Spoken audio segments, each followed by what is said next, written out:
Hola, ¿cómo andan? Pensando un poco en cómo reestructurar las clases y la materia en general después de lo que estuvimos charlando el jueves, pensé seguir haciendo los videos como también ustedes me habían dicho, siguiendo el programa y la bibliografía que teníamos planteada, pero voy a tratar de ser mucho más explicativa y dar una introducción al texto para que se entienda mejor de lo que se está hablando. Vamos a entrar en el tema de la industria cultural y esto va a ser mucho más diferente a lo que estuvimos viendo hasta ahora. Tenemos que pensar que todo el eje de la materia son los diferentes usos que se hace del concepto de cultura. Entonces, estuvimos viendo cómo se hablaba de cultura mucho antes de que el concepto de cultura fuera un concepto analítico. También vimos cómo se pensaba el concepto de cultura a partir del siglo XVII con el colonialismo, cómo se lo asimilaba a la idea de civilización europea sobre todo, cómo pensaban que había grados de cultura.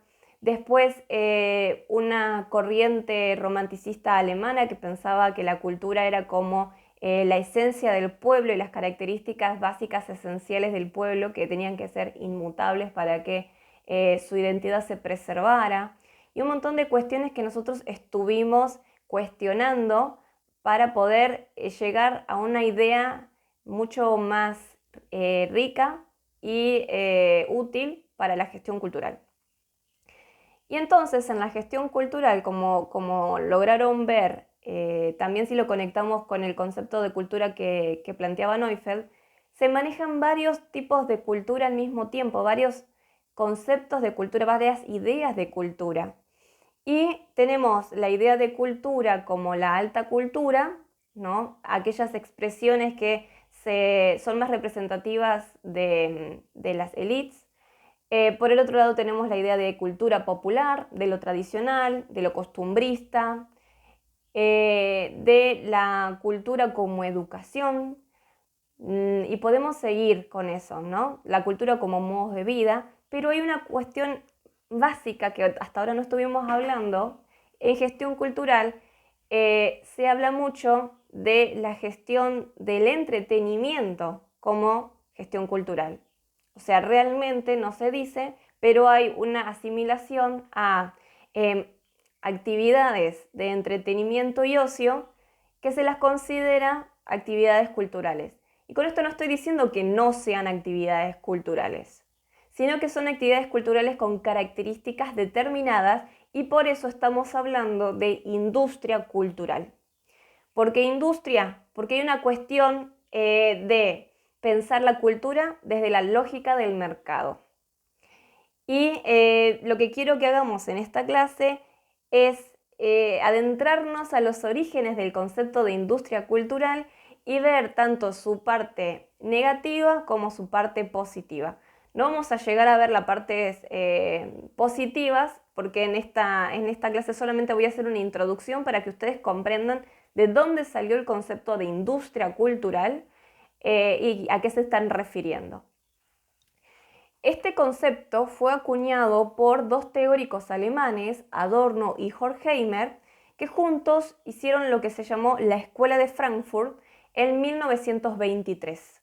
Entonces, vamos a contextualizar históricamente lo que estaban viviendo Adorno y Horkheimer para poder llegar a ese concepto de industria cultural, y era un concepto muy pesimista y muy apocalíptico de la cultura.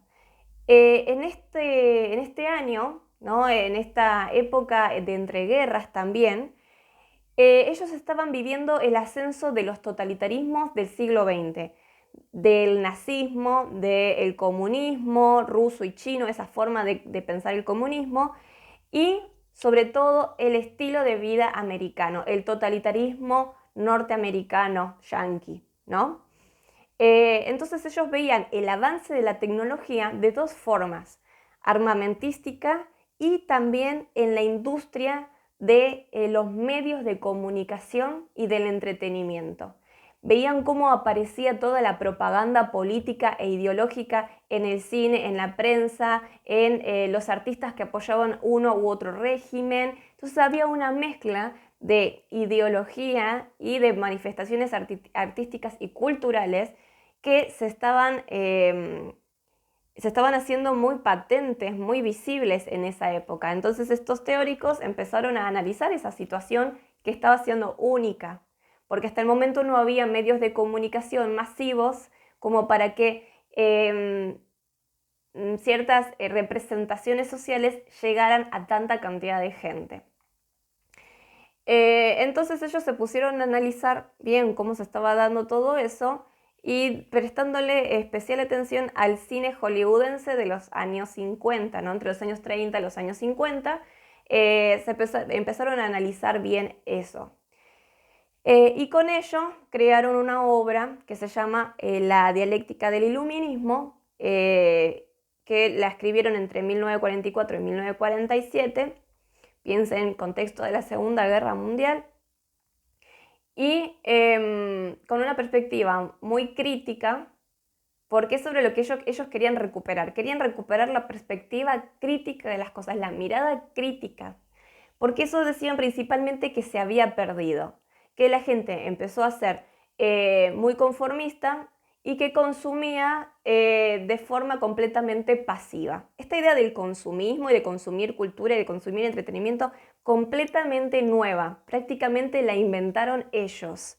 No se hablaba de eso en ese momento. Ahora para nosotros esto de consumir cultura es algo que hablamos todos los días, que lo tenemos muy presente por las redes sociales, pero en ese momento no se pensaba de esa forma. Por eso se tuvo que acuñar un concepto particular que era industria cultural. Y Adorno y Horkheimer tenían una perspectiva marxista. Ellos eran, digamos, neomarxistas, para decirlo de alguna manera. Entonces analizaban toda esta cuestión desde la perspectiva marxista. Si ustedes no entienden muy bien lo de la perspectiva marxista, va a ser complicado entonces que comprendan el concepto de industria cultural.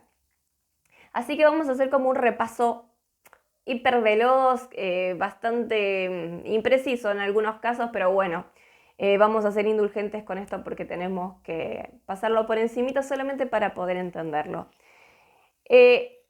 La industria cultural se pensaba en términos de la lógica capitalista. Este era el auge del capitalismo norteamericano, yanqui. Era la solidificación de todas las representaciones capitalistas, de las formas de hacer las cosas capitalistas, o sea, la cultura capitalista.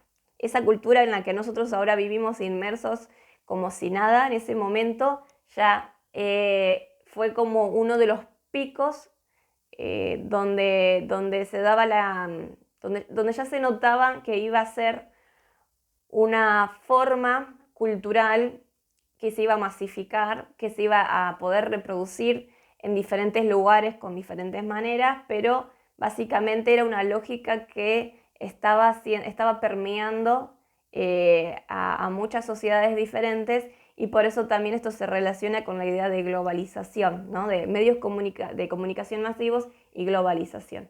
Todo esto va a venir después. Adorno y Horkheimer no pensaban en globalización, ellos estaban viviendo ese proceso que después fue descrito más adelante por otros teóricos. Ellos lo estaban viviendo en carne propia en ese momento. Entonces pensaban a la sociedad dividida en clases, y estas clases iban a estar en continua lucha. Y entonces podemos pensar en dos clases básicas dentro de la sociedad europea o sociedad occidental moderna, como la de Estados Unidos o de estos países occidentales de Europa, que eran los centrales, ¿no? Los países centrales. Estas sociedades podían estar divididas en los burgueses y el proletariado. ¿Qué era lo que los definían? Los burgueses eran los dueños de los medios de producción, o sea, tenían el capital, la tierra y la materia prima. También los burgueses eran dueños de la tecnología y las herramientas. Esto también quiere decir que los burgueses eran dueños de la producción mediática, de los medios de comunicación también, porque estamos hablando también de medios de producción, no medios de producción de materia prima, sino medios de producción de cultura. Entonces, todos los medios de producción, ya sea materia prima física, tierra, tecnología, herramientas físicas, como también los medios de producción culturales, eran privados, no eran para todo el mundo. Por el otro lado, entonces, tenemos al proletariado, que no es el dueño de nada, excepto de su propia fuerza de trabajo. El trabajador vende su fuerza de trabajo al burgués a cambio de dinero, perpetuando las relaciones de dominación y subordinación. Entonces ustedes pueden preguntar, ¿cómo es que se perpetúa esta relación de dominación? Bueno, porque existe lo que se llama hegemonía. La hegemonía es la aceptación mayoritaria de la dominación a través de la reproducción de las relaciones de poder. ¿Cómo se reproducen las relaciones de poder? A través de lo ideológico, de lo cultural. Entonces, los organismos estatales, como la escuela, por ejemplo, pero también los otros organismos, como la Iglesia en su momento, que también tenía un poder ideológico importante, inculcaban y socializaban a las personas dentro de ciertas representaciones culturales, sociales, inconscientes, naturalizadas, que permitían que esta situación asimétrica de poder se perpetuara en el tiempo. Eso, o sea, siempre digamos que estamos en esa situación de relaciones asimétricas de poder donde hay un sector que tiene los medios de producción y otro sector que no lo tiene y por lo tanto lo único que es dueño es de su propio trabajo, de su fuerza de trabajo. Esto cobra un nuevo tinte si nos metemos entonces en la industria de los medios de comunicación y del entretenimiento. Porque los burgueses y el proletariado también comienzan a tener otras funciones, como producir entretenimiento y de consumo del ocio y del entretenimiento. El proletario pasa a ser al mismo tiempo el productor y el consumidor. Porque sin el proletariado no puede existir todo este mecanismo de producción cultural, ¿no? Porque los burgueses no son los que trabajan, son los dueños, los proletarios son los que trabajan. Y al mismo tiempo el proletariado es el que consume estos elementos culturales. Estos elementos culturales están construidos de forma tal que nos hagan consumir representaciones que nosotros internalizamos, naturalizamos, para seguir manteniendo las relaciones de poder. Como por ejemplo las películas de guerra que producía Estados Unidos, donde Estados Unidos siempre era el ganador, siempre eran los buenos, los otros eran los villanos. Entonces el proletariado, la gente común, los trabajadores, consumían esas reproducciones, esas representaciones sociales, esa identidad norteamericana, esa idea de superioridad frente al mundo, esa idea de que el otro es maligno, bueno, un montón de cuestiones así, que entonces iban moldeando las expresiones culturales, los sistemas de interpretación, si vamos a hablar de cultura en términos de Clifford Geertz, pero todavía ellos no hablan así, para que nosotros nos entendamos. Se construía sistemas de interpretaciones, sistemas de valores y de creencias sobre lo que eran ellos, sobre lo que eran los otros, sobre lo que estaba ocurriendo en la guerra, sobre lo que era la belleza, por ejemplo, en el cine hollywoodense, lo que era una mujer bella, lo que era un hombre exitoso, un montón de representaciones, estereotipos y también de prejuicios hacia los otros reproducidas en los medios de comunicación, en la prensa, en la radio, en la ficción y en el tipo de historias que se querían contar, cómo se querían contar, qué noticia era noticia y cuál no era noticia, de qué forma se contaba esa noticia. Entonces hay toda una construcción de un marco interpretativo, de un sistema de sentidos para ver el mundo, orquestado a través de la industria cultural. Y por eso es que Adorno y Horkheimer piensan la industria cultural de una forma tan negativa, porque lo están acuñando este concepto dentro de este contexto, ¿sí? La lógica capitalista implica la ilusión de que no existe otra manera de llevar la vida. Como trabajadores aceptamos el curso de las cosas, soñando con ser burgueses. Entonces, el cine también sirve para perpetuar este sueño, esta ilusión de que podemos progresar, como por ejemplo de la idea más adelante que se tuvo en el cine, y también que todavía los yanquis siguen teniendo mucho esta idea del progreso y de que todo se puede si te esforzás, todo es posible, porque el estilo de vida americano hace que todos podamos cumplir nuestros sueños y qué sé yo, bueno, y todas esas representaciones inconscientes se van solidificando, se van reproduciendo en las películas, en la ficción, en las novelas, en bueno, la literatura, incluso también la forma de ver la vida de los artistas, la forma de contar la vida de las celebridades. O la vida de los empresarios exitosos que decían, no, porque él venía de familia pobre y nació con 2 monedas y ahora tiene la industria más rica del mundo.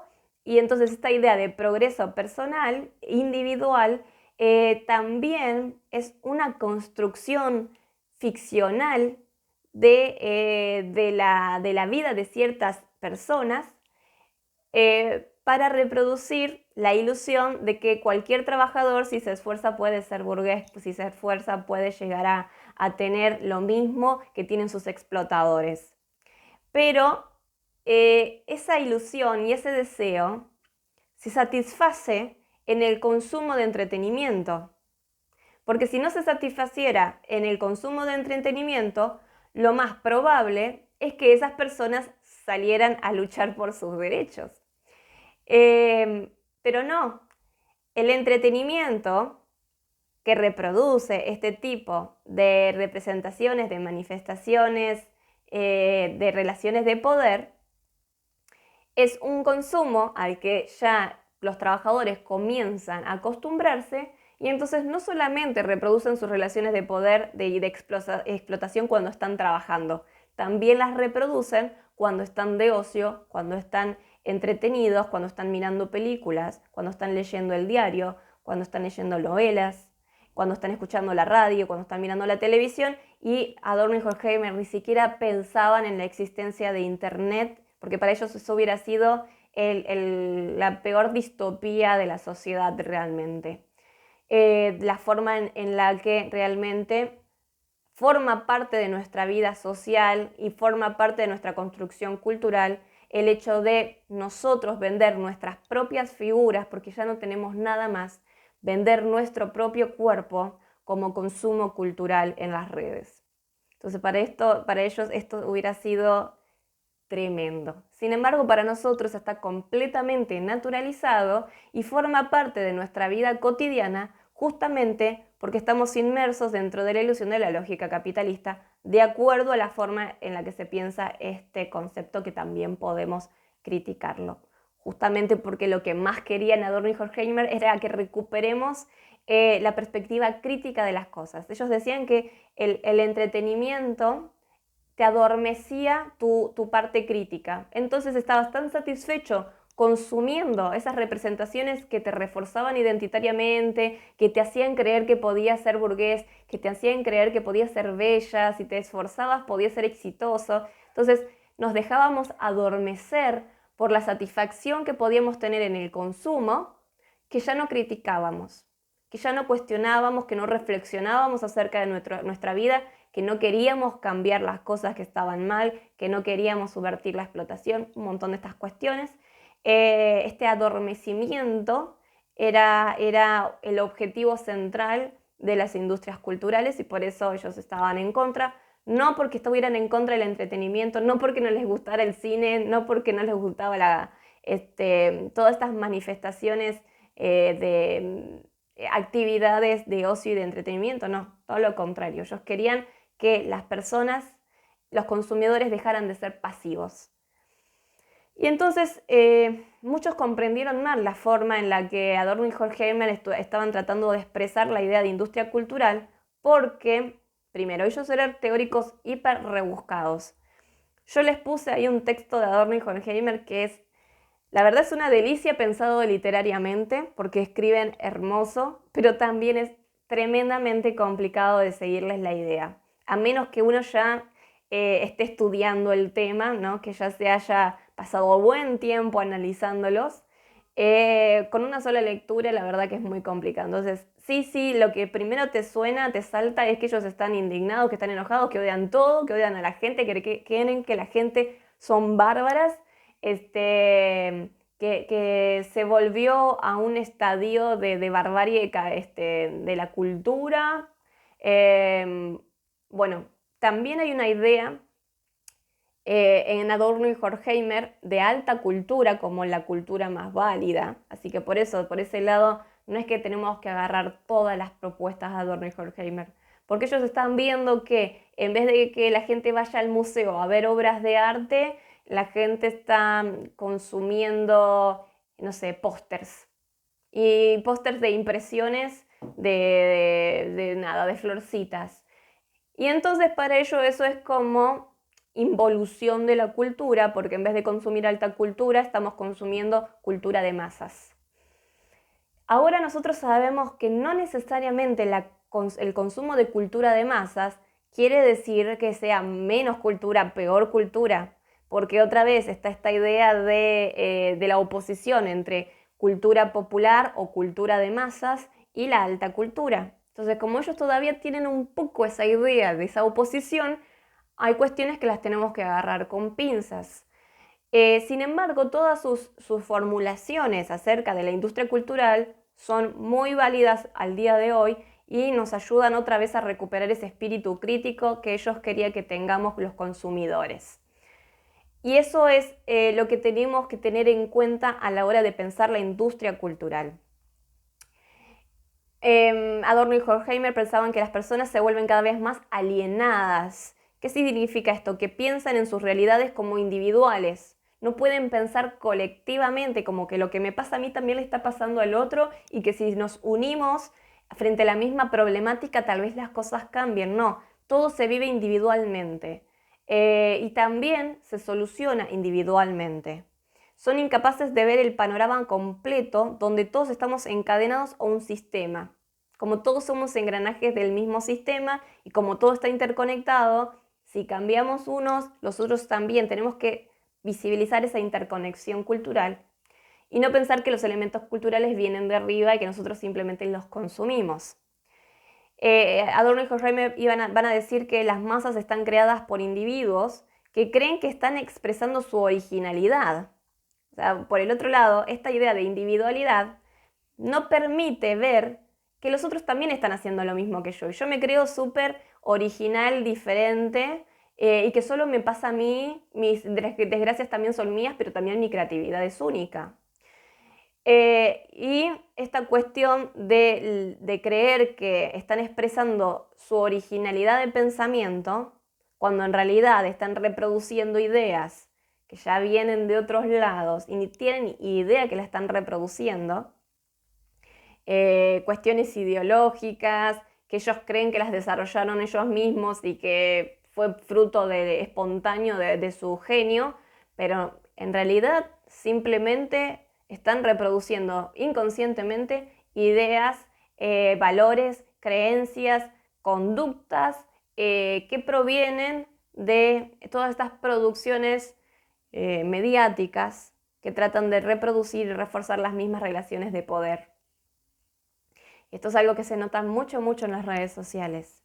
Hay continuamente una reproducción de la misma idea dicha por diferentes tipos de personas que creen que se les ocurrió a ellos ayer. Depende de los circuitos que ustedes tengan en las redes sociales, van a poder lograr ver eso más o menos. Mi circuito en particular está lleno de profesores de filosofía que se graduaron ayer y que creen que descubrieron la pólvora y tienen su página de Instagram donde todos dicen exactamente lo mismo, pero creen que están siendo críticos ante las cosas.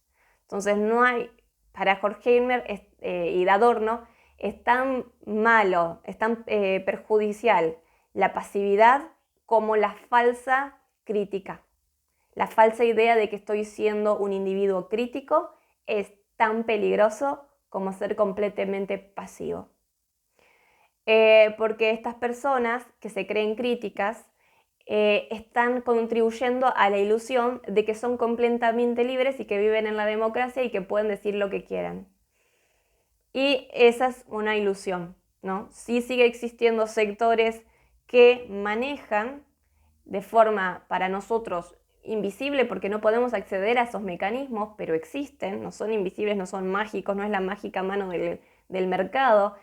Hay personas concretas, grupos concretos, empresas concretas, multinacionales, que manejan todas estas cuestiones de forma muy precisa para elevar la imagen de ciertas personas, para limpiar la imagen de ciertas situaciones de ciertos países, para ocultar información, para revelar información, en fin.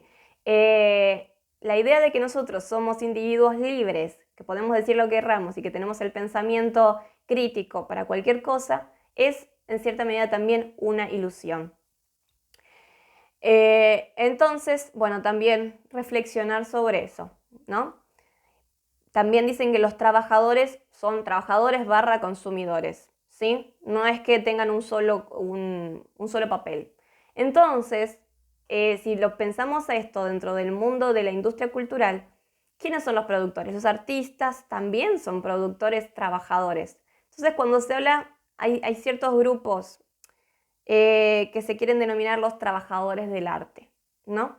Entonces, al decirse los trabajadores del arte, ya están asumiendo que forman parte de la industria cultural y que se tiene que pensar de forma crítica nuestro papel como artistas dentro de la industria cultural.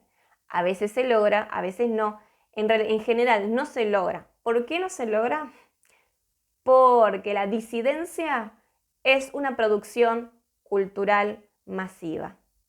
Entonces, hegemónicamente, la lógica capitalista integró la disidencia, integró la idea de marginalidad como parte de su lógica. Entonces, las producciones culturales que se dicen disidentes, que se dicen marginales, se dicen, no que son, muchas veces forman parte del presupuesto de la lógica capitalista y por lo tanto no son rompedoras del sistema.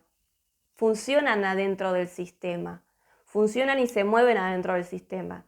Y otra vez, ¿qué se está consumiendo ahí? La ilusión de que estoy siendo disidente, la ilusión de que estoy contra sistema, que soy contra cultura. Entonces, para ser realmente críticos y romper con esos elementos, hace falta realmente revisar nuestras acciones individuales más allá de mi perspectiva individual y pensarme también colectivamente y ver, bueno, si yo estoy muy cómodo dentro de mi ilusión y realmente creo que estoy combatiendo al sistema, bueno, tengo que revisar de vuelta qué tanto lo estoy combatiendo. Si el sistema me está dando tantas herramientas, me da tanto lugar para combatirlo, ¿realmente lo estoy combatiendo? Si estoy combatiendo el sistema utilizando una plataforma masiva como Instagram o Facebook, ¿cómo lo estoy combatiendo al sistema? ¿Se puede? ¿De qué forma? Bueno, acá hay un montón de matices que Adorno y Horkheimer no estaban considerando porque no estaban viviendo la vida que nosotros vivimos. Después van a leer en otros autores donde empezamos a ver matices y, bueno, diferentes formas en los que podemos ser disidentes en ciertos casos, cómo podemos construir nuestra postura crítica dentro del sistema, bueno. Y otras cuestiones que tienen que ver con la forma de construir cultura, de construir cultura del consumo, que ellos no lo estaban pensando y que nosotros sí ahora lo podemos pensar. Pero todas estas ideas nacieron de Adorno y Horkheimer y su postura acerca de la industria cultural. Entonces ellos van a decir, los trabajadores consumidores viven en un círculo de producir, consumir y creen que el ocio y el entretenimiento es un escape de sus vidas, cuando en realidad no es un escape, es parte del mismo ciclo de reproducción de relaciones de poder. Ellos creen que están, bueno, dejo de trabajar, terminó mi semana y entonces salgo, me divierto, miro una peli, me hago un maratón de Netflix, consumimos diferentes tipos de actividades de ocio. Y entonces, bueno, ahí estoy cortando con mi lugar dentro de la lógica capitalista. No, sigo contribuyendo como consumidor. Y fíjense que todavía no estamos hablando de intercambios económicos, porque no hace falta que haya un intercambio monetario, que haya dinero de por medio, para que esto entre dentro de la lógica capitalista. ¿Por qué? Porque la lógica capitalista piensa a la cultura como mercancía. Y no necesariamente tiene que comprarse un producto cultural para que esto se considere mercancía, ¿sí? Para pensar un poquito en eso, entonces, es una perspectiva, esperen que lo busque.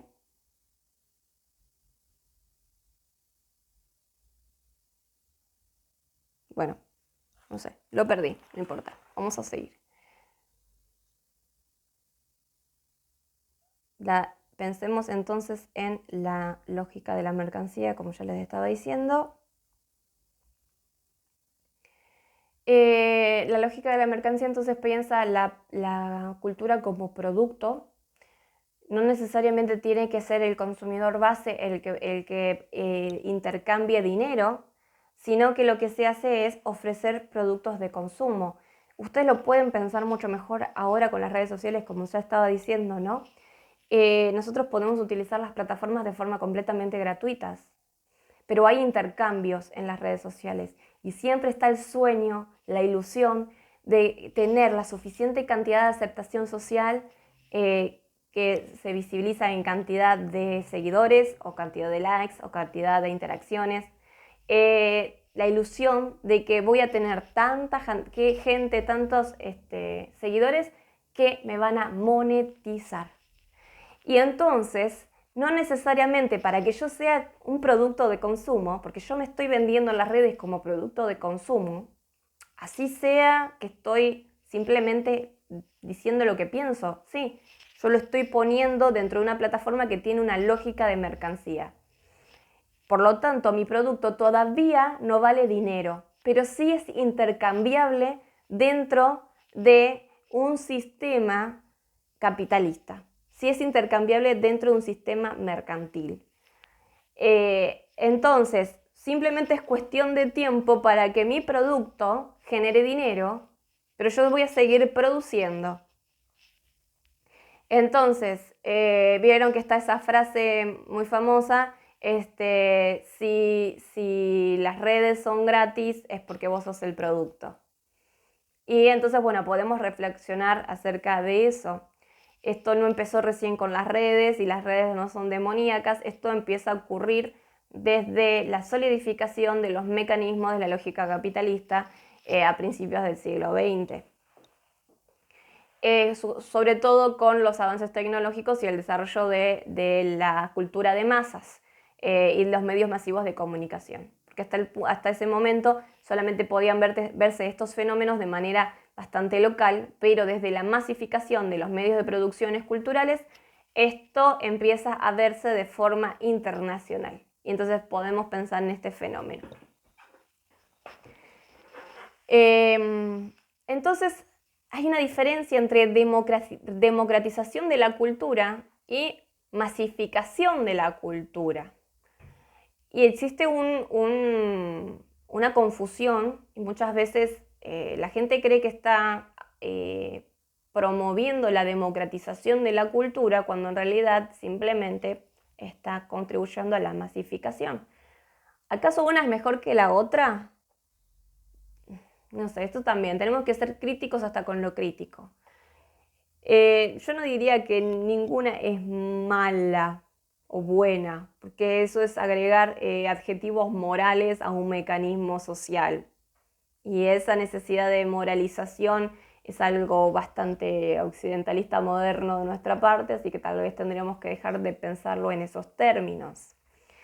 Nosotros sabemos cuando hay cosas que están resultando engañosas, que son corruptas, que dañan a otros, en ese sentido podemos decir que son malas.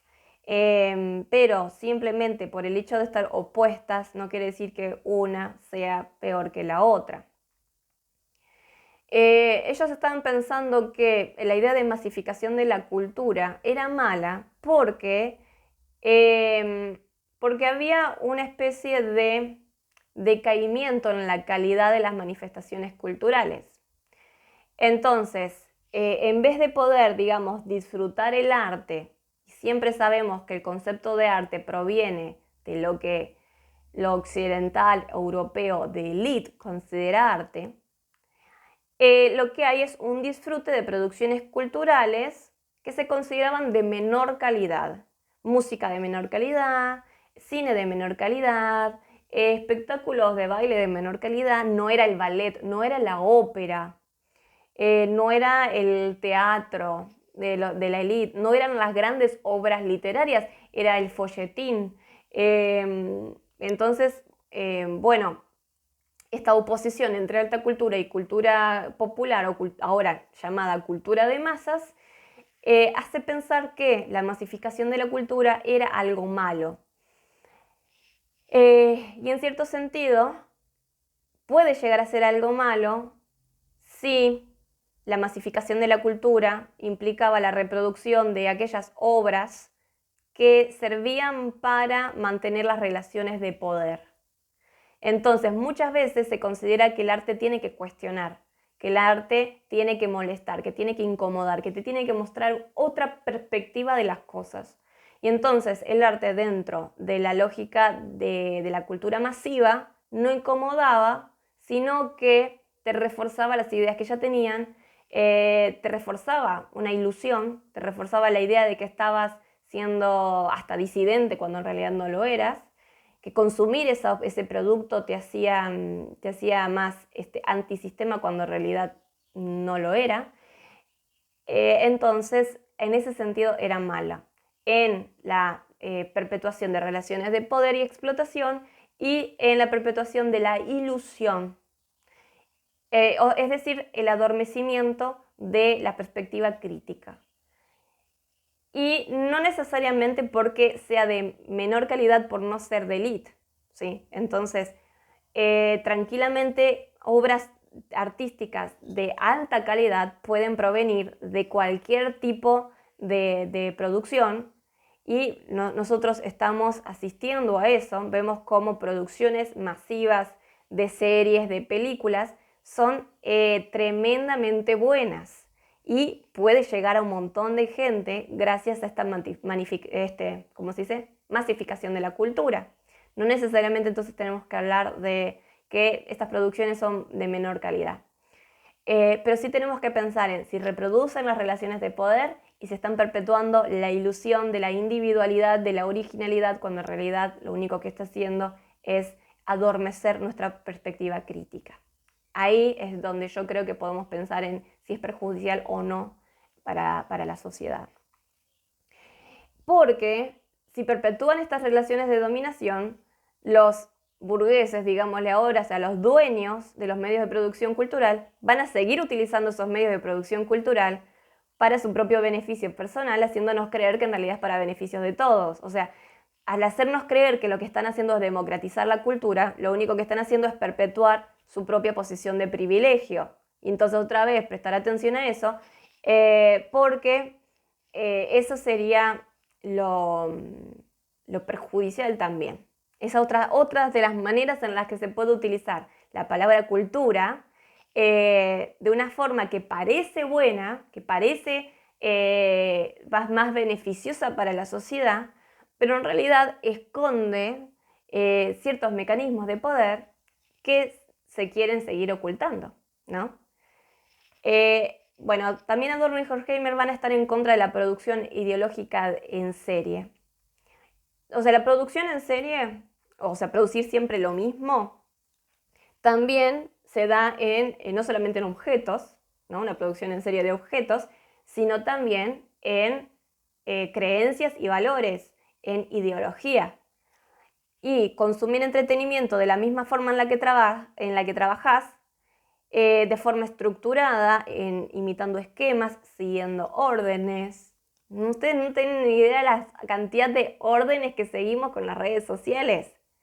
Si vemos, siempre nos están dando órdenes, es comentar, seguí, por favor, no sé, compartí esto, publicar en las redes, o sea, todo el tiempo es hacer, hacer, hacer, y que te empiezan a hacer crecer inconscientemente la culpa de que si yo no estoy participando en las redes, no estoy participando en la vida social. ¿Qué pasa si hace mucho tiempo que no publico?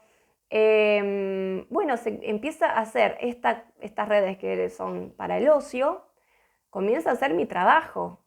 Otra vez, con la ilusión también de la monetización, yo empiezo a estructurar mis publicaciones en las redes, programar de antemano lo que voy a publicar.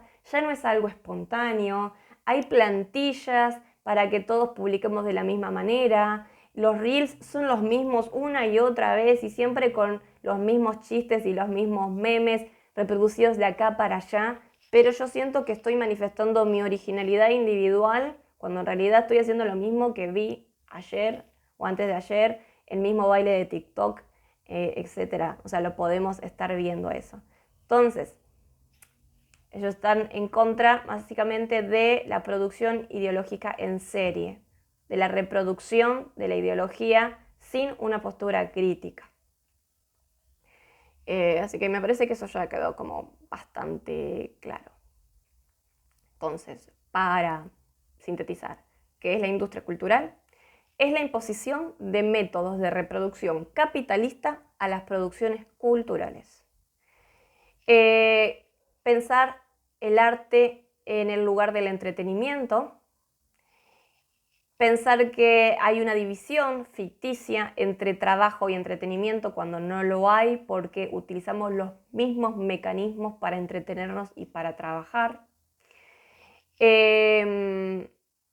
Los individuos van a querer satisfacer sus necesidades de ocio y entretenimiento del mismo modo que satisfacen sus necesidades de supervivencia, con las mismas producciones culturales, y que hay una clasificación de consumidores a los que previamente se les da un tipo de producción cultural, un tipo de manifestación cultural, atendiendo a esa clasificación previa.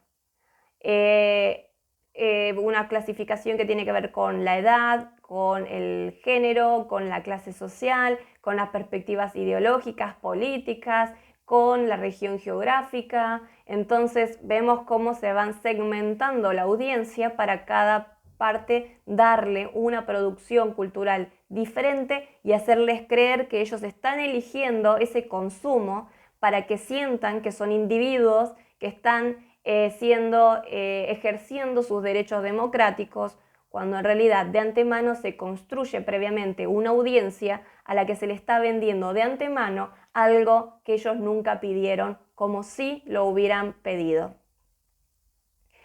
Entonces, también esa ilusión forma parte de la industria cultural pensada desde el punto de vista de Adorno y Horkheimer.